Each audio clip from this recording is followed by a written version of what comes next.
Le Phédon de Platon, suite. Maintenant veux-tu, continua Socrate, que nous posions deux espèces d'êtres, l'une visible, l'autre invisible? Posons, dit-il. Et que l'invisible est toujours le même et le visible jamais? Posons-le aussi, dit-il. Dis-moi maintenant, reprit Socrate, ne sommes-nous pas composés d'un corps et d'une âme? Si, dit-il. À quelle espèce notre corps est-il, selon nous, plus conforme et plus étroitement apparenté? Il est clair pour tout le monde, répondit-il, que c'est à l'espèce visible. Et l'âme est-elle visible ou invisible? Elle n'est pas visible, Socrate, dit-il, du moins pour l'homme. Eh bien, mais quand nous parlons de ce qui est visible et de ce qui ne l'est pas, c'est eu égard à la nature humaine. Crois-tu donc qu'il s'agit d'une autre nature? Non, c'est de la nature humaine. Et l'âme? Dirons-nous qu'on la voit ou qu'on ne la voit pas? On ne la voit pas. Elle est donc invisible? Oui. Par conséquent, l'âme est plus conforme que le corps à l'espèce invisible, et le corps plus conforme à l'espèce visible. De toute nécessité, Socrate. Ne disions-nous pas aussi tantôt que lorsque l'âme se sert du corps pour considérer quelque objet, soit par la vue, soit par l'ouïe, soit par quelque autre sens, car c'est se servir du corps que d'examiner quelque chose avec un sens, elle est alors attirée par le corps vers ce qui change. Elle s'égare elle-même, se trouble, est en proie au vertige, comme si elle était ivre parce qu'elle est en contact avec des choses qui sont en cet état. Certainement. Mais lorsqu'elle examine quelque chose seule et par elle-même, elle se porte là-bas vers les choses pures, éternelles, immortelles, immuables. Et comme elle est apparentée avec elle, elle se tient toujours avec elle, tant qu'elle est seule avec elle-même, et qu'elle n'en est pas empêchée. Dès lors, elle cesse de s'égarer, et en relation avec ces choses, elle reste toujours immuablement la même, à cause de son contact avec elle, et cet état de l'âme est ce qu'on appelle pensée. C'est parfaitement bien dit et très vrai, Socrate, repartit Cébès. Maintenant, d'après ce que nous avons dit précédemment et ce que nous disons à présent, à laquelle des deux espèces te semble-t-il que l'âme est le plus ressemblante et le plus proche parente? Il me semble, Socrate, répondit-il, que personne, eût-il la tête la plus dure, ne pourrait disconvenir, après ton argumentation, que l'âme ne soit de toute façon plus semblable à ce qui est toujours le même qu'à ce qui ne l'est pas. Et le corps? Il ressemble plus à l'autre espèce. Considère encore la question de cette façon. Quand l'âme et le corps sont ensemble, la nature prescrit à l'un d'être esclave et d'obéir, à l'autre de commander et d'être maîtresse. D'après cela aussi, lequel des deux te paraît ressembler à ce qui est divin et lequel à ce qui est mortel? Mais peut-être ne crois-tu pas que ce qui est divin est naturellement fait pour commander, pour diriger, et ce qui est mortel pour obéir et pour être esclave? Si, je le crois. Alors, auquel des deux ressemble l'âme?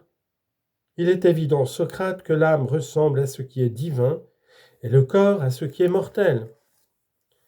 Examine à présent, Cébès, reprit Socrate, si, de tout ce que nous avons dit, il ne résulte pas que l'âme ressemble de très près à ce qui est divin, immortel, intelligible, simple, indissoluble, toujours le même et toujours semblable à lui-même, et que le corps ressemble parfaitement à ce qui est humain, mortel, non intelligible, multiforme, dissoluble, et jamais pareil à soi-même. Pouvons-nous alléguer quelque chose contre ces raisons et prouver qu'il n'en est pas ainsi? Non. Alors, s'il en est ainsi, n'est-il pas naturel que le corps se dissolve rapidement et que l'âme, au contraire, soit absolument indissoluble, ou à peu près? Sans contredit.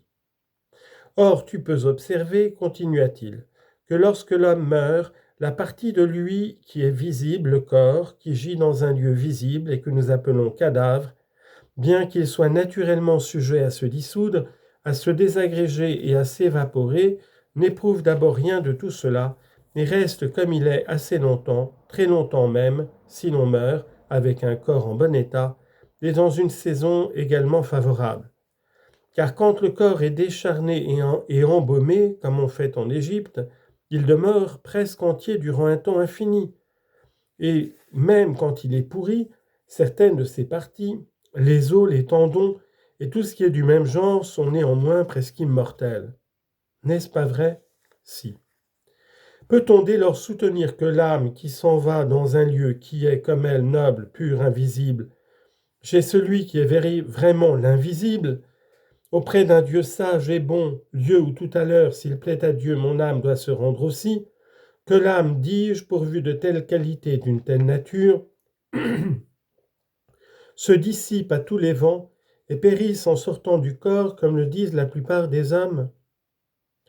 Il s'en faut de beaucoup, chers Sébès et Signas. Voici plutôt ce qui arrive.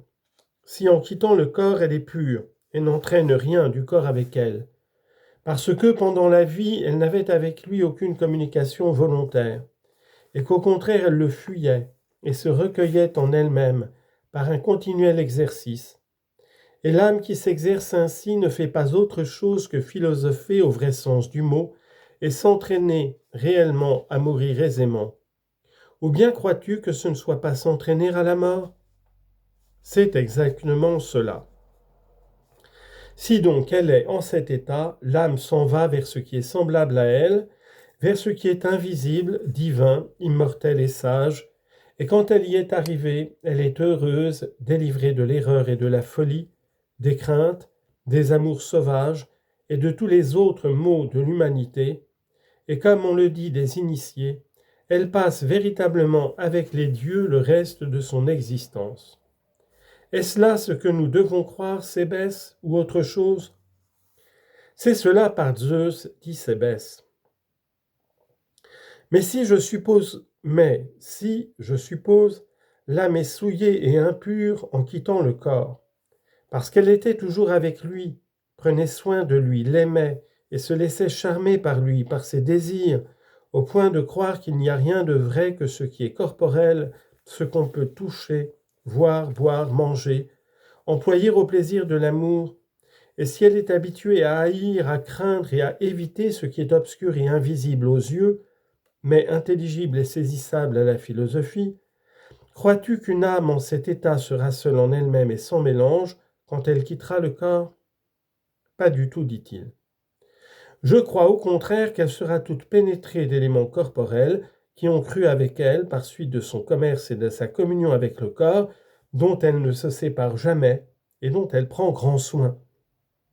Cela est certain. Mais ces éléments, mon ami, tu dois bien penser qu'ils sont lourds, pesants, terreux et visibles.